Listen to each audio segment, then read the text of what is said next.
Welcome, everyone. It's a Wrap with Rap. I am your host, Ron Rappaport. This podcast features people who have overcome life's challenges and adversities, people who can inspire and motivate, and people who can educate us on an assortment of topics. My guest today is Jonathan McLernon from Alberta, Canada. Jonathan has rebuilt his life from the ground up after surviving an attempted murder, nearly beaten to death in South Africa, as well as losing his life savings in a failed business venture. He has lost and kept off over 100 pounds after many failed attempts. He used to suffer from multiple anxiety episodes per day and now has less than 2 notable episodes per year after some dramatic lifestyle changes. Jonathan has an extremely diverse background, from a nanotechnology research chemist to a Navy Marine engineer to a globe-trotting nomad. He's been in 45 countries on 5 continents. He's been a power line technician, a nutrition and supplemental store owner, and currently an online nutrition coach, as well as mentored to new coaches during their business from the ground up. Jonathan is Precision Nutrition Level 2 certified, along with a degree in chemistry and marketing psychology. Jonathan is also a new dad and learning how to manage a business, keeping a 15-year international marriage going, and learning how to raise a little human being. Welcome, Jonathan, to the podcast. Oh, it's an absolute pleasure to be here. And I have to say, sometimes when I hear that, so I'm just coming up on my 40th birthday, and all of that sort of happened in the last 20 years. And I think when I was graduating high school, I grew up in a small town in British Columbia. That's the westernmost province in Canada, so just north of Washington State. And you look back over the last 20 years and I think, man, you couldn't have planned those 20 years. Tell you what. You've been a busy guy for the last 20 years, no doubt about it. Hey, Jonathan, before we get into the nutrition and habit management segment of the podcast, I want to talk about your life before that. Yeah. This podcast features people who have overcome life's challenges and adversities, and you certainly have done that. Can you tell us about the South African episode? How long were you hospitalized for, and did that happen when you were in the Navy, and how did you overcome the trauma of that? Yeah. So in a nutshell, and I'll just share with those who might be listening. So this, I'm comfortable sharing with this because I've done the work, and so some people hear me speak about it and it seems like I'm pretty comfortable talking about it, but I want to say it's because I went through the work, the trauma counseling and so on, to be able to get to the place where I can. Sure. So we were traveling around the world, my wife and I had left the Navy at that point in time. I was on what was called the supplemental reserve. So I was still connected to the military, but had no obligations to them other than being a good human being, I guess. So anyways, we went from living in Poland to heading down to South Africa because we'd met a South African fellow in our travels. And he said, hey, my parents are running this not-for-profit organization helping underprivileged youth. Would you like to come down and do some teaching down there? Because you already have teaching experience and you guys would be a really great fit. So we ended up going down to South Africa and doing that. And it was really only 2 weeks after we had arrived down there, and we'd already started working, and we were working on this nature reserve. So it's kind of like a national park, or this was a little bit like a state park, I guess. And, fences, rhinos, giraffes, monkeys, whatever, Sure. Wildlife on this, rangers, all that kind of stuff. And we were out in sort of in this educational center somewhere in the middle of the reserve. So it was, probably a 20-minute drive from the road to get into this. And it was already out kind of in the middle of nowhere, about half an hour drive from the nearest city. So we're living out in this reserve. And it was in August. And so in the Southern hemisphere, that's wintertime. So they got short days. And so I'm walking back to the instructor's cabin, which is tucked away in the bushes, probably about 200, 300 feet away from where the dining hall is, where everybody else is. So that's a couple of buildings away. And I'm by myself. And when I get there, the door is slightly ajar. And, we're in the middle of nowhere, we're on a park, it's got range, all this kind of stuff, not thinking anything of it. Like, it didn't occur to me that this is, something is off here. Yeah. And of course, hindsight's 2020, open the door, there's 3 guys in the cabin, and they'd actually been sat down at the table and they're eating these hard biscuits. They're called rusks, and dipping them in rooibos tea, which is a type of a tea they drink in South Africa. Yeah. Rubios. And yeah. So it didn't click that like something was off here. It still should have, but I looked at the face of one of the guys and I was like, oh, I recognize him. He's one of the Rangers, but he's not in uniform. So that should have, of course, it's all hindsight, right? That should have triggered something, but it didn't. For some reason, I thought maybe there was something wrong in the cabin, and these other 2 guys are here helping him fix it. Sure. Because it was a Monday and we go away for the weekends and come back. So I was like, maybe the guy, the weekend facilitator had reported issue in the cabin. That's the kind of stuff that was running through my head. Now, I didn't see the fourth guy. He was outside the cabin. It was dark out, right? Right. And all of a sudden I get a crack across the head with a rock. Wow. And all of a sudden I'm trying to probably what the heck is going on here? Like, and then the other three guys kind of jumped up. I remember this guy had the rock. He grabbed me by the scruff of my shirt. And I remember him smiling and saying, shh, as he's swinging this rock at my head again and cracked me again. And so now I'm concussed because this guy is swinging with everything he's got at my head.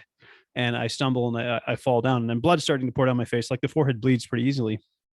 And these guys just basically jump on me and just start kicking and stomping. And, they're in this to just beat me to death. And the truth is they did this to a guy the night before. I didn't know this at the time. All I knew was like, these guys, like, I need to get out of here. I'm trying to stay alive tonight, kind of thing. Right. And so I'm a pretty big guy, and I managed to sort of fight my way to kind of like my hands and my knees and sort of get sort of to my feet and start stumbling and staggering towards the dining hall where everybody else was. And for some reason, they didn't pursue me. I don't know why. They could have. It wasn't like I was moving very quickly.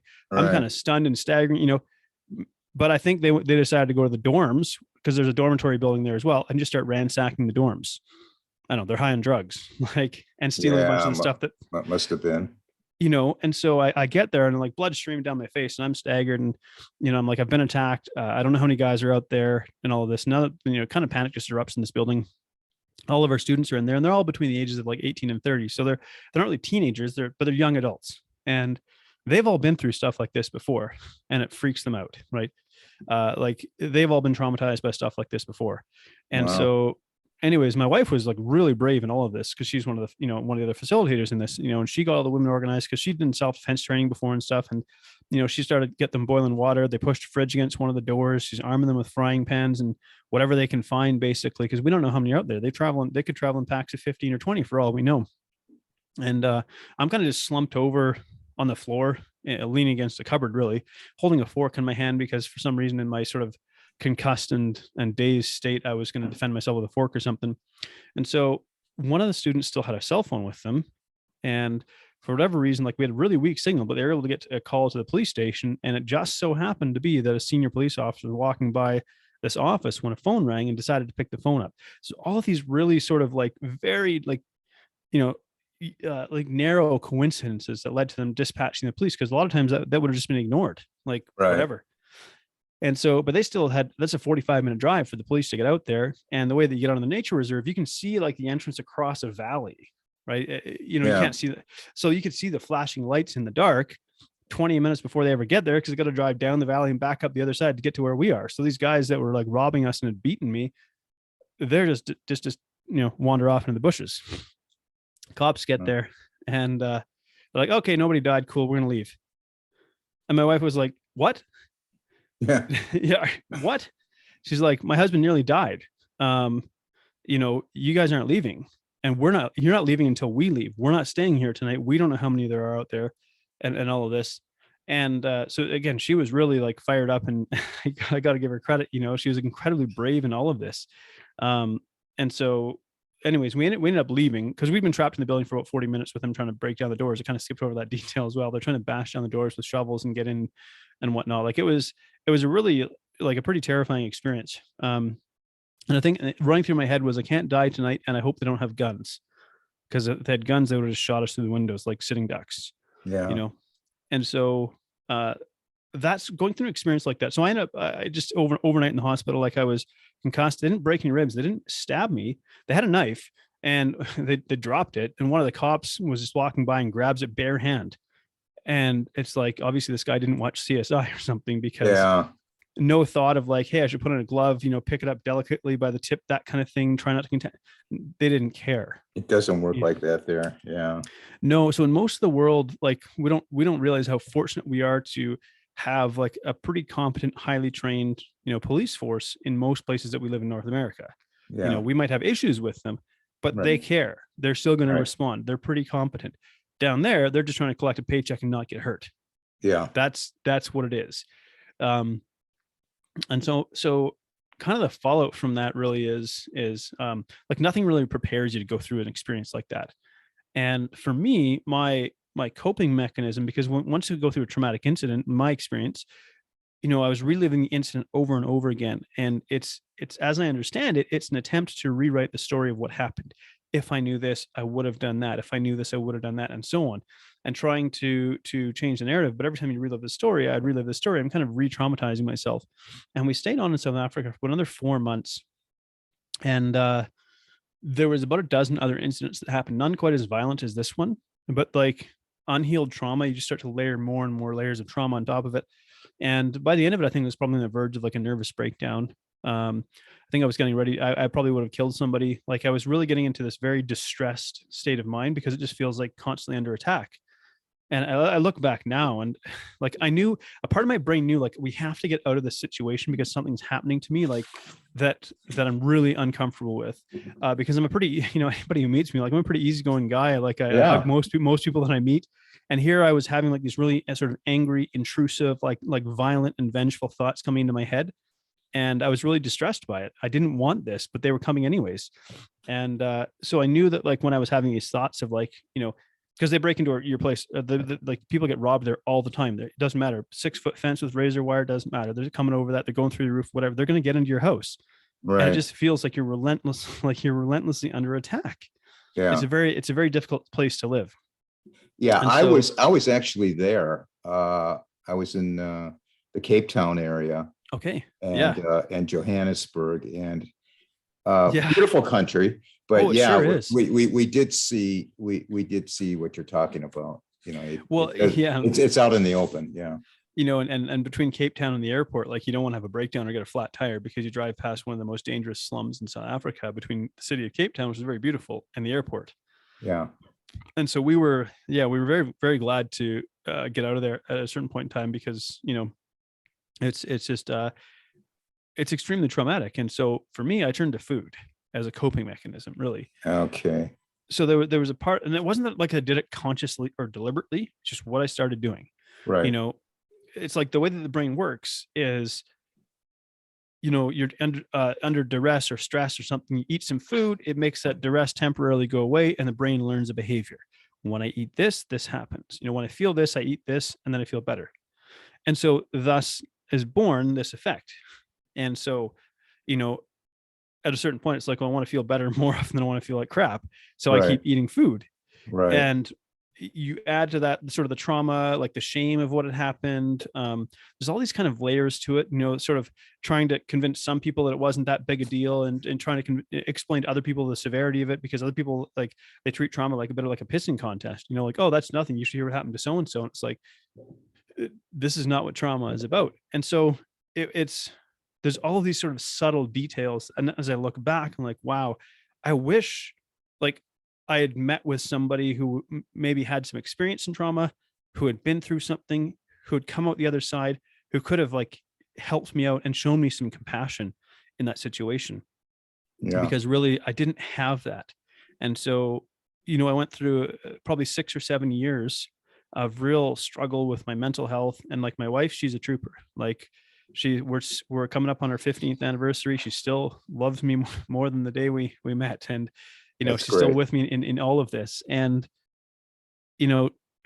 she stuck it out when I was going through all of this like turmoil. And she saw me, like when she met me for, 17 years ago, I was in pretty good shape, getting set to go to boot camp. Like I was, Sure. And, now she's with me and I'm 330 pounds and struggling with my mental health and struggling with my sleep. And so how many pounds did you, when you went to food, how many pounds did you gain?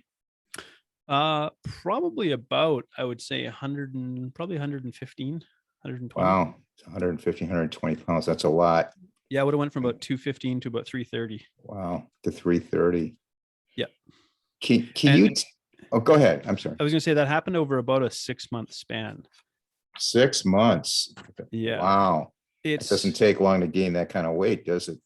Well, not when you're, because I was binge eating as well. Yeah. Right. So not when you're binge eating high calorie density foods, not sleeping, super high stress. Like it's like the perfect storm for like driving my body to store fat rapidly.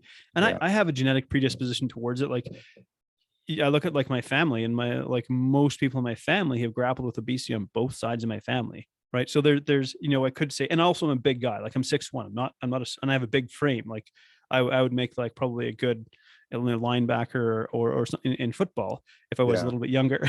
And so you hear those numbers and it's like, it would look different if I was say 5'6" and started out at 160 pounds kind of thing. But I was Yeah. already like, I'm already a pretty big guy. Yeah. But the weight just started piling on. And then you go through the other part of it is like sort of denial of what's happening, because I'm going from being athletic to being like obese. And Yeah. there's a whole shift that takes place there too, this whole loss of identity, or just denial of the fact that I felt like I was an athlete trapped in a fat body. And like, so it was very, very convoluted in a sense, very messy emotionally and mentally. Is this when the anxiety attacks were taking place as well? Yeah. And, probably I didn't realize what it was at first. And uh because I was also using a lot of stimulants to try to lose weight, which is not a good idea. So I was getting into like, caffeine and ephedrine and a few other things that people shouldn't be using and shouldn't be. But again, at that time, I was so desperate to lose the weight now because I was so Yeah. incredibly unhappy being obese. And so it was just like I was redlining my nervous system. And eventually the nervous system goes, you can't do this anymore. And Right. I had gotten into powerlifting. So I think, that was another maybe sort of compensatory thing. I'm going to get big and like even bigger and stronger so that if somebody tries to do this to me again, you know, so I was really stressing my nervous system hard. Also at this point, I'm trying to run a business, you know, or 14 hours a day kind of thing. So I was really driving myself in the ground because kind of a male pattern of behavior, at least what I'm seeing was, just push harder. If you're not getting the results you want, you're not trying hard enough. Like what a what a broken and unhelpful mindset I was stuck in. But that's what I was doing. I was driving myself into the ground. Can you tell us about your anxiety recovery going from multiple anxiety episodes per day to less than two Yeah. notable episodes per year? What lifestyle changes had the biggest impact on your anxiety recovery? Yeah, and I would say that that sort of recovery took place over a span of about 3 years. So Okay. people will hear that and maybe think like this was, a couple of months sort of thing. It really so I was waking up multiple times a night, and those who have anxiety will understand, like, one of the worst parts of anxiety is the fear of when the next episode is coming, because you don't know, or it feels like you don't know. So I I do have a science background, and so I started and I tried a couple of medications. I've been prescribed a couple of different medications, and I really didn't like it because they made me feel like a zombie. Yeah. And a part of me goes, and this is not me knocking anybody who requires a medication. They can be very, very helpful in the right circumstances, by all Sure. means. For me, it was like I would take it and be a zombie for 12 hours. And I was like, I cannot live my life like this. And I would rather go through a 45-minute anxiety episode than be a zombie for 12 hours. Cause at least I know, the anxiety episode's going to be up in less than an hour. Like your nervous system just can't sustain it for all that long. It's really unpleasant. And so I started looking at everything I was doing that was triggering my nervous system, that was adding to my stress load. So Yeah. my weightlifting training. So I actually stopped going to the gym for 6 months. The only activity I did in that 6 months was walking. And it wasn't power walking. I wasn't walking for weight loss. I was just walking Right. to decompress. Whenever possible, walking in nature. I cut out all stimulants, caffeine, chocolate, anything that contains caffeine or chocolate, because chocolate contains a stimulant similar to caffeine. I started to prioritize sleep over everything else, and I had my wife's support in this. So I was like, I have to prioritize my sleep. So I made sure that I was getting 8 hours a night. I cut way back on what was happening in the business. Now the business ultimately failed, and that's another part of the story. But I started standing up for myself, and I started setting boundaries on my energy and how much I would sort of deplete myself for other people. Because I work in a service-based industry, whether it was nutritional supplements or the coaching that I do, which involves sort of giving a lot of myself. So I really set some boundaries around when I'll interact with people and not, and so on. And so I wouldn't say that there was any one driving factor, but each one of these things kind of started to chip away at it. And then I took up meditation in really just a very, very basic form, some basic breathing exercises. And I think sometimes like both meditation and breathing exercises get a little bit misunderstood too. For me, it was really just about like slow breathing to activate the parasympathetic nervous system. And so you add all of these things up, and it just gradually starts to chip away and start to gain more confidence. There's a really helpful book that I read from a gentleman, Duff the Psych. Um, he has a series of books called the Hardcore Self-Help series, and he explains anxiety and depression in very colorful language, but intended for the lay person audience. Yeah. And for me, it was really helpful to understand what was happening in my brain as well. So then anxiety became less of something that I feared because I knew now what was happening in my brain and my body when something was taking place. So this is kind of like a brain-driven weight loss. Yeah, this is kind of what led me to like what I do now, or what I coin it like brain driven weight loss. When I work with somebody in the realm of weight loss, like the way that and we're shifting gears a bit here, but I look at my own struggles with my weight, and it was, people wonder, well, how long did it take you to lose 100 pounds? And I'm like, well, probably 6 or 7 years. And in that span, I could probably say I lost more like 600 pounds because I'd lost and gained weight so many times, Yeah. trying so many different things. So much of what we still know around weight loss, or believe to be true around weight loss, is this outside in approach. I'm going to impose these things on me to try to force some kind of change to happen. And that cannot create lasting change. Lasting change is an internal function that takes place. And so it was when I started working with a coach who took this kind of inside out approach that really showed me and helped me to get to keeping the weight off for good. But it showed me the kind of thing that this industry needed badly, because we're still being told, use these supplements to burn the fat, use this magic meal plan, go on this whatever named diet is, and so on. These things aren't addressing why we do the things that we do. This is not an information issue. This is not a knowledge issue. This comes from a different part of the brain.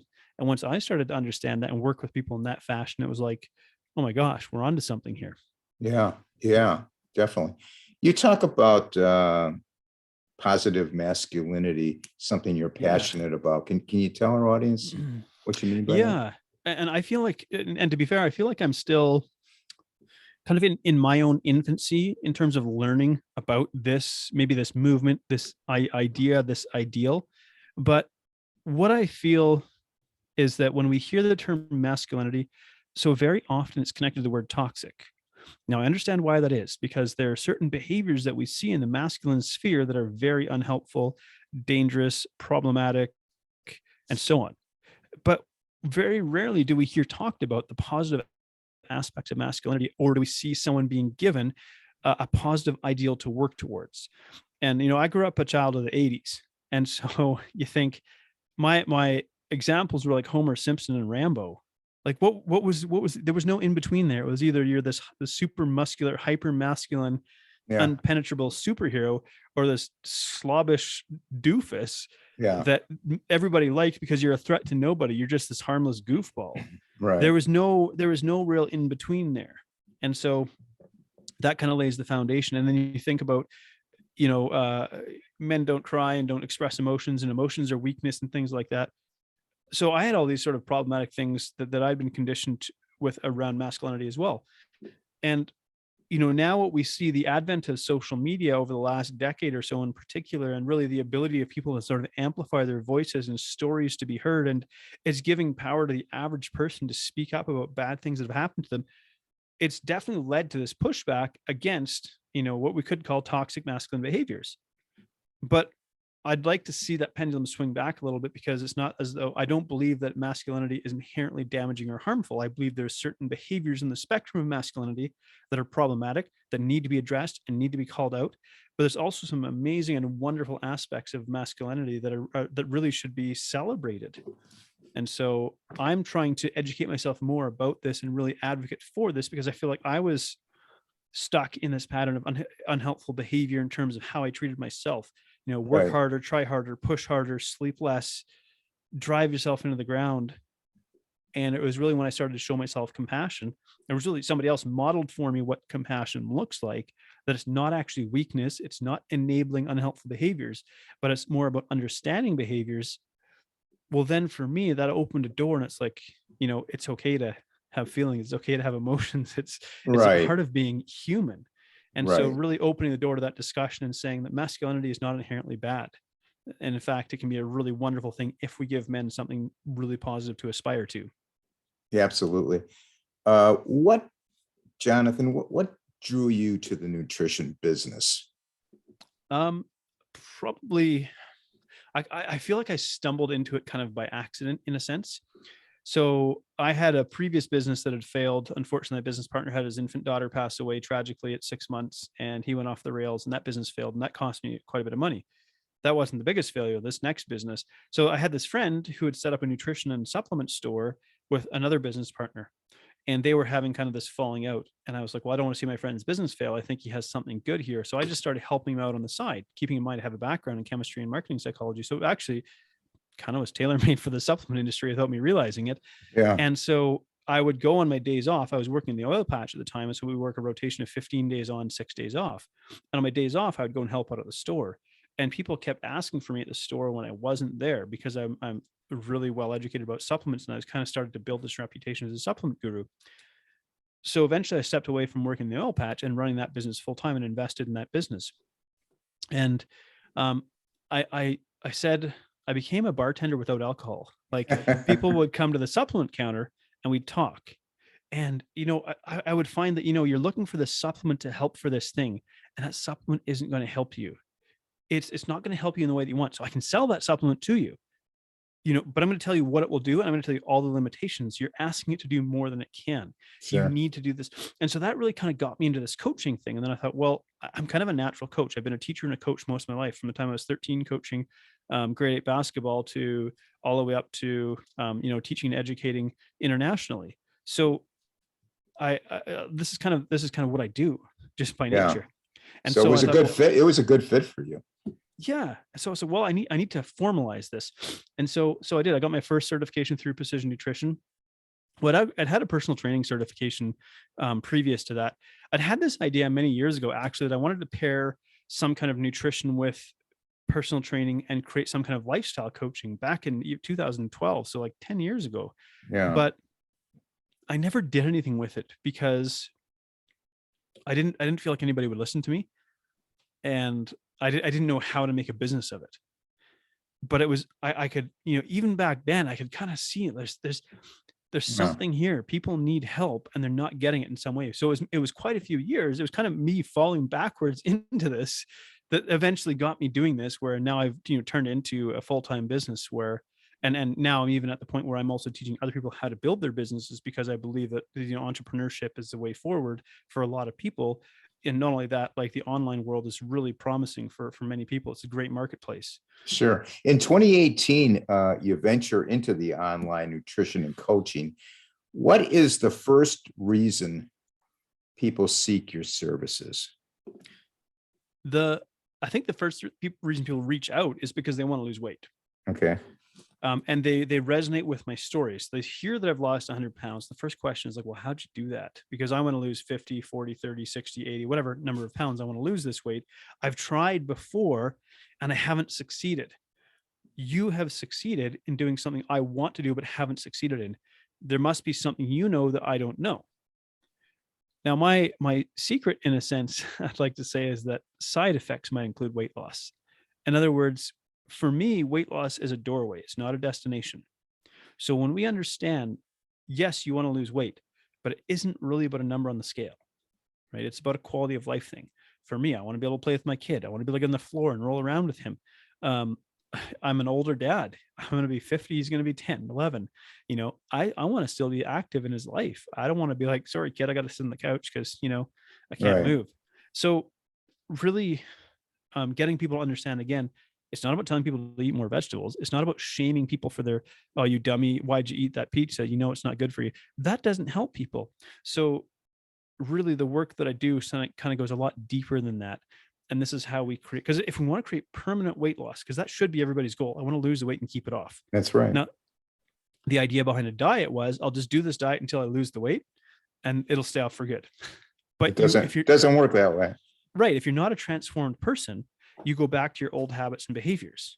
Right. And so really the work is in, how do you become a transformed person? How do you become comfortable with doing that? And so that really is kind of what my work has evolved into. Well, can you tell us your approach to weight loss and kind of reference like the meal plans and habits? Tell us the habits that clients struggle with the most. Oh, the number one habit is going to be like eating at night, eating junk food at night. Okay. And that makes perfect sense from a brain's perspective, right? Because you think about it throughout the course of the day, we use our prefrontal cortex. We often call that like the front of our mind, and that's Yeah. really true. Actually, that's the front part. It's by our forehead. That's the part of our brain where we weigh the consequences of our behavior, and we start to think, "Well, do I want to do this? Yes, no, whatever." But that's a really sort of mentally taxing process to do. So the way that our brain works is we often want to shut that part of it out, and we want to automate behaviors. So, for example, if you've ever driven from one place to another, and maybe you've done this drive many times, and you get there this one time and you go, "Oh my gosh, I don't remember driving here. And somehow I got here safely." It's like, yeah, because that pattern has been formed in your brain and you've done it so many times, it's automatic. That's what our brain does, is it takes behaviors that we repeat and it makes them automatic. It makes it so we can do it without having to think about it consciously. That's a really necessary thing, because could you imagine if we had to consciously think about tying our shoes or lifting our fork to our mouth? Like, we could never function or get anything done. So it's a Sure. really cool aspect of our brain. Problem is, it works for good behaviors and bad behaviors. And so, Yeah. but knowing this is how our brain works, it's like we want to work with our brain the way it works. So maybe I'd like to juxtapose this a little bit with, and I've kind of already touched on the way that traditional weight loss approaches. Usually it's going to be strict food rules, restrictive meal plans, expensive supplement regimes. It's kind of like trying to force somebody into a straitjacket. In other words, you are flawed the way you are. You can't control yourself. So we're going to put you in a straitjacket to force control on you. Now, what you're doing in this process is you're trying to unnaturally force weight loss to happen. You're trying to force people to fight against their brain, the urges that reside within their brain. And then on top of that, we layer judgment and shame and coercion and guilt and really like this terrible coaching to try to force people to do things. And so when I created my program, which I call Lifestyle 180, at its core, I wanted to marry three things: the science of metabolism, the psychology of behavior change, and the compassion of human connection. Now, each one of these things matters because, yes, what we eat in our metabolism matters and we can adjust it. It's not broken. But we want to understand, how do we form behavior patterns? And that's where the psychology of behavior change comes in. We also want the compassion of human connection, because in the process of trying to create change, we're going to fall into old behavior patterns. We're going to struggle. We're going to slip up. We're going to make mistakes. It's a part of trying to create change. In all of this, we're actually empowering somebody to reverse engineer their own healthy lifestyle. So what I mean by that is, when somebody comes to work with me, I'm going to treat them like an expert. So you are the expert of your life and your Okay. life experience. Now, I'll bring my expertise in nutrition science and change psychology, but we need both to successfully create change. You can't just follow my rules. If you just follow my rules, you're going to fail the moment I'm not in your life. So instead, what we do, and here's the other thing: if we try to put 20 rules on you starting today, you're going to fail. You can't implement 20 different changes at one time. That's not how our brain works. You'll get overwhelmed, you'll get tired, and you'll revert back to your old behavior patterns and think you're a failure. So instead, we start with a high leverage principle. Let's say one of them is called EMS, or eliminate mindless snacking. You start with something like that. Once that's established as a behavior pattern, we now put the next layer on and the next layer on, and so on. So we optimize somebody's metabolism, we optimize their digestion, and then we get into optimizing, say, the nutrient density of what they eat, and so on. But by doing it in this sort of layered approach, where the individual takes a practice and they shape it and make it their own, and they have an active hand in doing this, now they're reverse engineering their lifestyle. I'm a guide, I'm not a Sherpa. In other words, you still got to Right. carry your backpack and do the work, but I'm going to Right. help you I'm going to help you do the most effective and most efficient work, knowing that it's going to lead you to creating change. So it's a bit of word salad trying to explain it, but No, I really understand. Yeah, I understand where you're this is how our coming brain from. works. Yeah, Yeah, and you're trying to get into what, how they operate, absolutely. before you ever met them. You want to know how Yeah. they operate. Yeah. Yeah. Where did What this come from? what non-food and non-exercise factors are most crucial in weight loss? I'm going to say the nervous system. That nobody, we almost never really talk about like the nervous system as a system in the body. Yeah. And you think about everything that affects it, from stress and sleep. So if your nervous system doesn't function well, your digestion doesn't function well. When your digestion doesn't function well, you don't absorb nutrition from your food. So you could be eating the most nutritious food in the world, but if you're not breaking down and digesting and absorbing from it, it's almost a waste. I don't want to say it's completely a waste, but it almost is. And so we need to look at, we normalize stress. We wear stress like a badge of honor in in modern life, and we should not do that because it's killing us. Yeah. And so if we could view things from the perspective of the nervous system, even just a little bit, instead of just looking at like, I want to lose fat, I think we would see weight loss entirely differently. How do you make healthy eating faster and easier than say fast food? Well, think about this. I mean, I guess in one sense it's been made easier by like skip the dishes and Uber Eats and stuff like that. But you still have to pay a extra markup for that, and you still have to wait 30 minutes for it to get to your door. But even if you go to the drive-through, you might be spending 10 or 15 minutes like waiting in the, I don't know if we have a coffee chain called Tim Hortons here. It'd be like Dunkin' Donuts, something. The drive-through lineups are insane, especially in the mornings and the afternoons. Like really, Yeah, we have that too here. yeah. And so I think I do what I call I outsource my cooking to my appliances. In other words, I choose appliances that really I don't have to monitor stuff. So I've got a rice cooker, I've got a slow cooker, I've got an instant pot, I've got an oven, an air fryer. So these appliances, I can put stuff in there, push the buttons, it does the cooking, and I can walk away. Right. So if you think about a basic healthy meal, it's not rocket science. You're probably going to have a good quality like lean protein. You're probably going to have some vegetables in there, and you're probably going to have a quality carbohydrate, and then maybe some flavorings and things. So let's just say I could put a batch of quinoa in the rice cooker, flick start. It takes 30 seconds to put, a cup of quinoa and 2 cups of water in there and flick start. I could take a tray of frozen vegetables. We call it California blend up here, carrots, broccoli, cauliflower, throw that in a glass tray, put some cooking spray on there, sprinkle some seasoning, put it in the oven, 425, 25 minutes, walk away. Maybe I put some pork chops in the air fryer and just hit start, for 20 minutes. Let it cook and render off the fat, that kind of thing. None of those things require me to go back and look at them, once I have once I know the time and temperature. Literally just so 5 to maybe 10 minutes of prep work, and I can walk away and come back in half an hour and I got a meal made for me. Yeah, gotcha.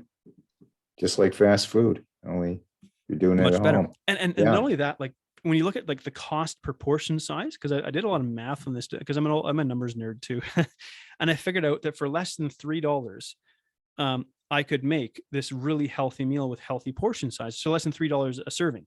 And you think about it, if you go to McDonald's, even nowadays, and then they're usually like the lowest cost of the fast food joints.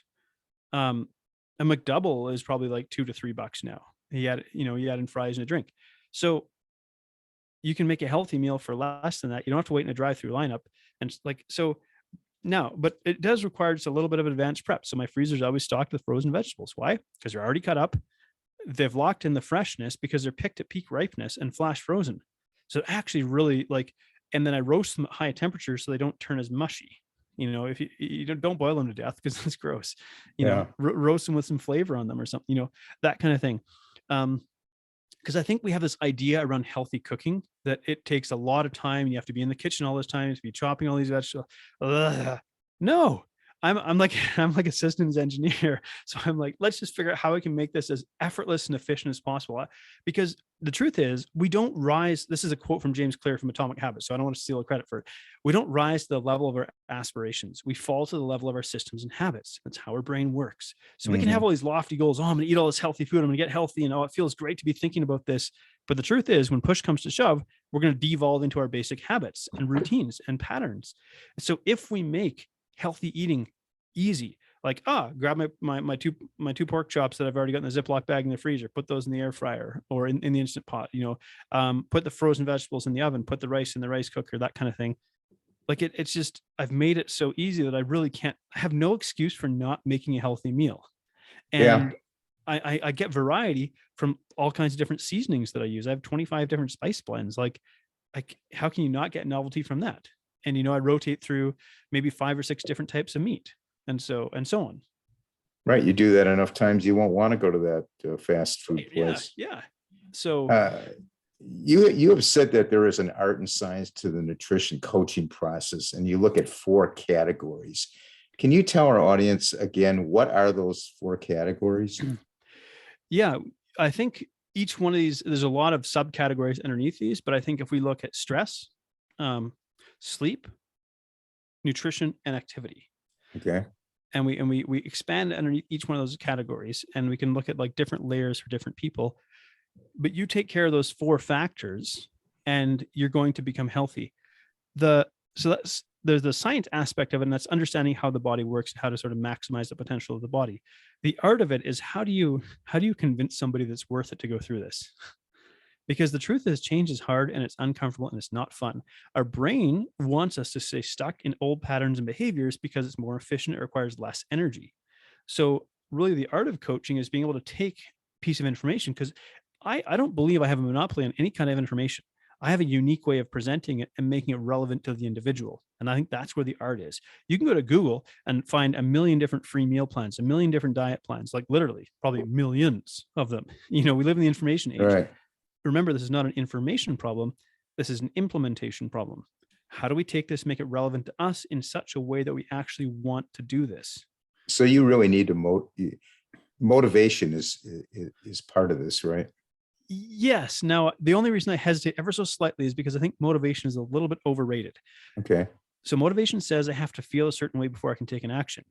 Now, if you try to make that the foundation of your plan for success, you're going to fail because you're not always going to be motivated and feel like it. So yes, I think it's important that I have what I call my emotionally compelling reason. And I think everyone needs to unlock their emotionally compelling reason. So for me, for example, now it's my son. Before it was, I want to be a dad and I want to be healthy enough to be a dad and so on. So let's just say I'm going through Costco, for example, big warehouse, store, Yep. Big jumbo sized portions. Sure. And remember, I'm a former binge eating food addict. Those things sort of still reside in my brain. I navigate them differently, but I think sometimes there's this idea, and I share this because I don't want people to think I've got all figured out and I'm perfect. No, I kind of have the brain of an addict still. It's like an alcoholic, probably doesn't buy a house across from a liquor store. Right. Like I recognize the tendencies of my brain and say, I'm going to set things up in a way that just make it less likely I'm going to be triggered and fall into these old behavior patterns. But to go back to this emotionally compelling reason. So let's just say I see this big giant bag of corn chips at Costco that's ridiculously cheap because of these giant portion sizes. And I really like corn chips and salsa. And my binge eating brain goes, oh my gosh, I'd love to smash that entire bag. You know? And it's like $4 or something. Like, why wouldn't I just buy it and just smash it? Oh, I'd feel great. And then I look at my son, and at the time of recording this, he's 9 months, coming up on 10 months old. And I go, if I fall into this pattern of behavior, what kind of dad do I become for him? Right. And it's like, what do I want more? I'll tell you what, I'm not sure if you got kids, grandkids, whatever, but like, when my little son laughs and it's like a belly laugh, it is the greatest feeling in the world. There's nothing that I've ever that can really replicate that. Like seeing him light up with joy and smile and get, and so being a parent is like one of the greatest joys that I have. And so I tap into that desire that I have, because there's like this dynamic tension, I think, in all human beings. We have a primal nervous system that just wants us to be safe, warm, comfortable, and not exert any effort. We live in a world where we can meet our needs at the push of a button. Right. But there's something about us as human beings, something inside of us that pulls, that calls, that says, you can be better. You have this potential. You want to be better. I don't know if we can quantify it. Call it a soul. Our soul just wants us to do something with our life. And so we have this tension between our primal brain that goes, eat crap, sit on the couch, and don't do anything. If you meet all your basic needs without moving a muscle, you've won at life. That's the primal nervous system. And then you have this, whatever it is within us, this higher being, this desire to be something more. And there's a fight between the two. And so when we tap into something like this emotionally compelling reason, we are in one sense trying to motivate. What it is, I think, is more than motivation. It gives meaning to the actions. So let's say maybe it's not super fun for me to say, I'm not going to buy those corn chips and smash the entire bag despite wanting to. Like maybe that doesn't feel super fun, but that action has meaning.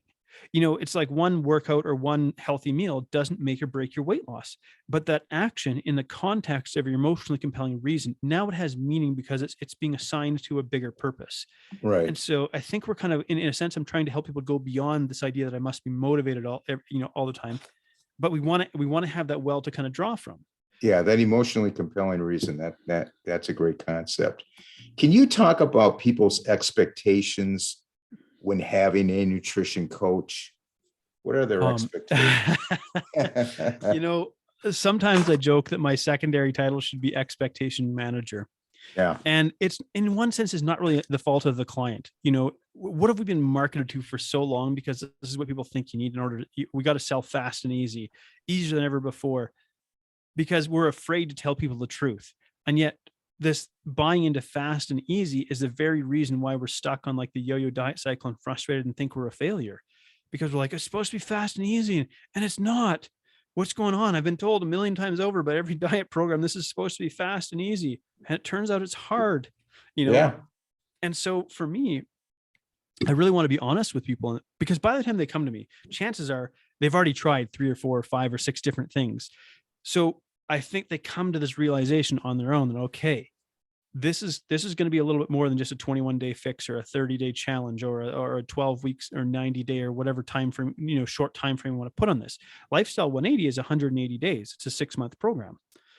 Now, I used to have shorter programs, but what I found is that they really didn't help people, because it's like by month 3, you're just starting to build some momentum and to really like transform who you are. Like the best coaching programs in the world are usually between 6 and 12 months, because they recognize how long it actually takes to create this life-changing transformation. And that sounds like a bold goal, but my goal is to do exactly that. I want to create a life-changing transformation in people's lives, the same way that a coach did it for me. That happened to me. That person that I was describing that was in South Africa and suffering after South Africa, that is not who I am anymore. And I'm not that person anymore because somebody else helped me. And really, like, that's what I want to like pay forward when I'm working with people, is I want to help them to create this in themselves too. And that probably gives you the most enjoyment. Oh man, it's why I do it. Like, yes, it pays the bills. And I recognize, I love the fact that my passion is what pays the bills. Now, that's not to say like running a business isn't a cakewalk. It's not a picnic. It's got and 2 years through a pandemic, like, oh my gosh, like we've had our ups and downs. I'm not going to lie, but I'm still here because I love what I do. And I just cannot do anything else anymore. Are your clients local out there in Alberta, or are they global? It's a mixture of both. I would probably say still at least half of my clients come from the province of Alberta. That's the province in Canada that I live in. Right. But the other half, I get quite a few American clients as well. And then I have had a few sort of international ones in Europe, in Australia. My wife is from Australia.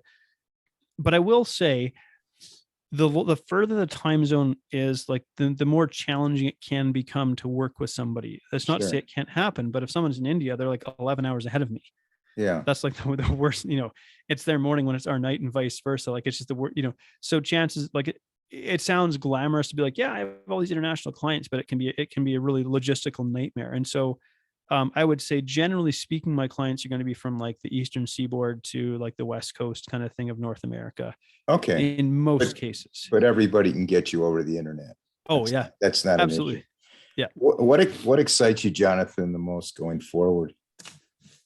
Oh, well, I have a new project that we're just getting off the ground. Okay. And it's in its infancy. And so right now it really just exists as like maybe another informational or educational vehicle to communicate our worldview. But it's called the Deep Health Academy. And it's like Freedom Nutrition Coaching is kind of sliding in underneath the umbrella of this. But we really want to reshape how we view wellness and healthcare in the world, because we have this problem, and that is, if you have a kidney problem, you see a nephrologist. If you have a heart problem, you see a cardiologist. If you have, a knee issue, then you're going to see maybe an orthopedic surgeon. You're seen by this system as like this unit of like each discrete parts, essentially. To the nephrologist, you're a kidney. Right. You're a human being, and everything is connected to everything. And here you can have these health challenges, and people aren't connecting the dots and communicating. And so we want to reshape how people view health. Not only that, but help people to become not just this passive observer. One of my co-founders in this project, she said, the problem that we have is people are just sitting and waiting for that diagnosis to come. That's basically what they're doing. And we want to empower people to be these active participants in their health, because particularly in the US, where you have a for-profit medical system, and not to get conspiratorial, but the reality is, from a business perspective, you make money off sick people who are desperate. That's the system, it or not. That's not a conspiracy. That's the system you have. Right. And so it's broken. And the only way that you create change is you help people get so healthy that they don't need that broken system. Now, I'm a realist. I study human behavior for a living, and I recognize, our competition is not other coaches, other nutritionists. They're our collaborators. Our competition is Netflix, junk food, alcohol, all the things that just, draw on like our base human behaviors. That, video games, pornography, all this is our competition. Like Right. that's and so uh for me, this idea of having at least being one person, one contributor to reshaping how we see health and wellness and healthcare in the future is really what's exciting for me. That does sound exciting. Jonathan, how can people contact you? Probably the simplest way is you can find me on Facebook. So we'll put the link in the show notes, but you could literally send me a friend request. That's probably I use my personal Facebook profile as like an informal blog. I do have a podcast. It's called Between the Before and After. And that's where we dive into stories like this, where I get to flip the script around. I get to be the interviewer asking the questions and tell other people's inspiring stories. So I really love that. And really, you could just Google Freedom Nutrition Coaching, and you'll find me on LinkedIn, on Twitter, on YouTube, on Facebook, all the major platforms. I have a presence there. But really, Okay. I'd say like my Facebook personal profile, like send me a friend request and be like, hey, I heard you on It's a Wrap with Rap, and I really Right. loved your story. That that lights me up. I love that. Great. Now, Freedom Nutrition Coaching, is that .com? Is that a website or Yes, freedomnutritioncoach.com. coach.com? All right, I'm going to put that in the podcast notes.